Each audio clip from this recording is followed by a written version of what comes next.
It's mind-boggling just how many layers of stimulus were thrown out there, one layer on top of the other. $5 trillion by the federal government and $4 trillion by the Federal Reserve. All of it with follow-on effects as the trillions of dollars ricochet through the economy and the financial markets. And some of it hasn't circulated yet and is just sitting there for now. And such as some of the money that was sent to the states and municipalities that are now floating in cash and that have redone their budgets and they're going to spend it eventually. There were the many billions of dollars that big companies received. The airlines alone got around $50 billion, much of it in grants. They were supposed to use the money to keep their employees on the payroll, and they couldn't do layoffs if they wanted to keep this money. So they offered big buyout packages to their employees, and lots of employees took that money and ran. And those were counted as voluntary departures, not as layoffs. And those folks went out and spent some of this money, and it flooded into the economy. And now the airlines are struggling to hire back employees, and they have lots of open positions. I'm Wolf Richter at WOLFSTREET.com, where we tell the stories behind business, finance, and money. You're listening to the Wolf Street Report. It's Sunday, August 22nd, 2021. Then there were the PPP loans. They're forgivable if you follow the rules. And so these loans would turn into grants, and this money was supposed to be for small businesses, but even large chain restaurants and other large companies with good bank connections got their hands on it, and then smaller companies got their hands on it, and then everyone got their hands on it. Politicians and their families got it, and the self-employed working from home got it, and foreign fraudsters got it, and everyone got it. Some small fintech outfits started specializing in these PPP loans, and they advertised everywhere from NPR on down, and even on my humble site, WOLFSTREET.com, those ads started being served up by the ad exchanges. And these fintechs developed an automated process, gave out a huge amount of money, these tiny outfits, and they didn't really care who they gave this money to.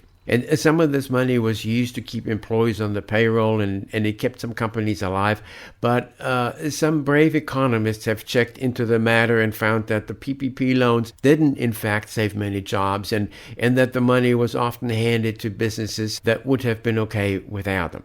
In total, about $800 billion in PPP loans were handed out in 3 waves. That's a huge amount of money. And like all these hastily engineered free money programs, it triggered a tsunami of fraud.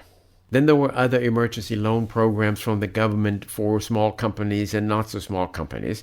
Then there were massive programs for states and municipalities. And some of these programs are now being set up to fund past due rents for people who haven't paid rent in a year and a half. And the purpose is to make landlords whole. And many of these tenants that haven't had to pay rent due to the eviction moratoriums at the national level from the CDC and due to state and local eviction moratoriums, well, many of these folks received unemployment benefits, including the extra $600 a week from the federal government last year, and on top of the state benefits, and now the $300 a week from the federal government on top of the state benefits. A combination that cost many people to make more money and pay less in taxes than before the pandemic. And there are the huge federal unemployment programs for gig workers and workers that don't qualify under any other programs.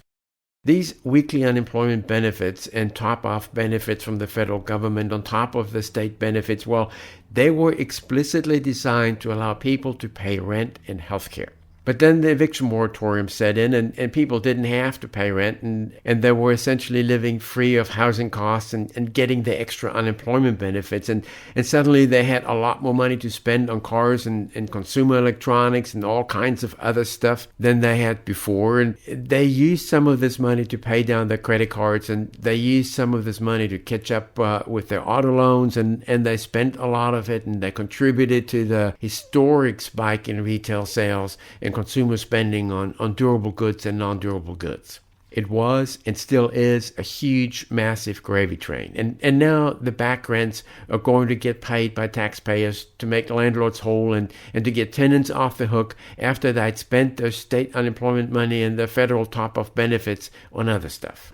In addition, the unemployment benefits came with tax benefits and in many cases with free health insurance through special programs under Obamacare. Then there are the forbearance programs, and at one point, over 5 million households put their mortgage into forbearance program where they didn't have to make payments, and those programs were extended and re-extended, and with the support from government-sponsored enterprises such as Fannie Mae and Freddie Mac, and government agencies such as Ginnie Mae and the VA and the FHA. And investors in mortgage-backed securities and mortgage services were made whole on these mortgages. And now many of these mortgages are getting modified or refinanced over longer terms and with lower rates, and payments are lower than they were before. And these people, too, were able to spend the money they didn't spend on mortgage payments on other stuff. And even while they were getting the state and federal unemployment benefits that were designed to allow them to make mortgage payments. And this money not spent on mortgage payments also contribute to the massive spike in retail sales. Oh, and student loans. They were automatically enrolled in forbearance, and forbearance has been extended and re-extended, and many of these people have been working for years and have good incomes and didn't lose their jobs and could have easily made the student loan payments. But now the entire idea of making payments on any student loan has been written off and poo-pooed as an absurdity.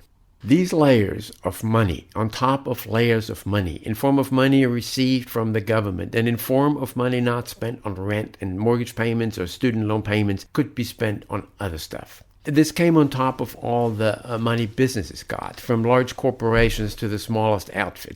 And all this money that wasn't spent on debt payments and rent payments and money that people and companies got, these huge piles of money, these trillions of dollars started circulating. And then there was the Fed with its $4 trillion in asset purchases in 16 months.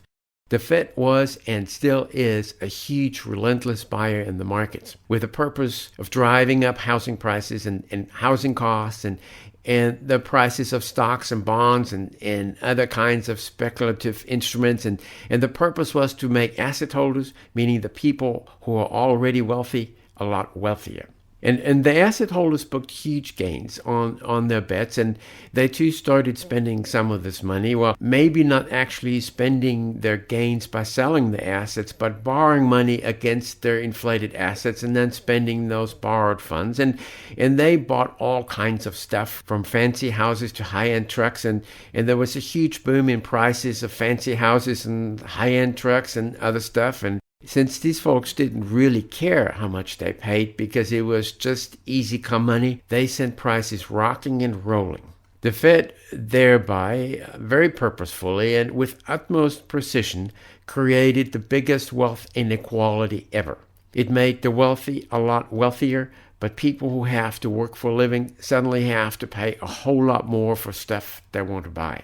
And these huge amounts of money are circulating in thick layers, and businesses are floating in it, and consumers are floating in it, and state and municipal governments are floating in it. $5 trillion in money borrowed by the government and $4 trillion printed by the Fed, plus the follow-on effects of the inflated asset prices and historic leverage taken out against these inflated asset prices. And suddenly all kinds of prices are spiking as this money is trying to find a place to go, and from consumer prices to home prices to stocks and bonds and cryptos and whatnot. And there is so much cash out there now that markets no longer know what to do with it. And over $1 trillion of it has been mopped up by the Fed via the reverse repo operations. And this was designed to prevent big disturbances in the money markets. This is just the most ridiculously overstimulated economy ever.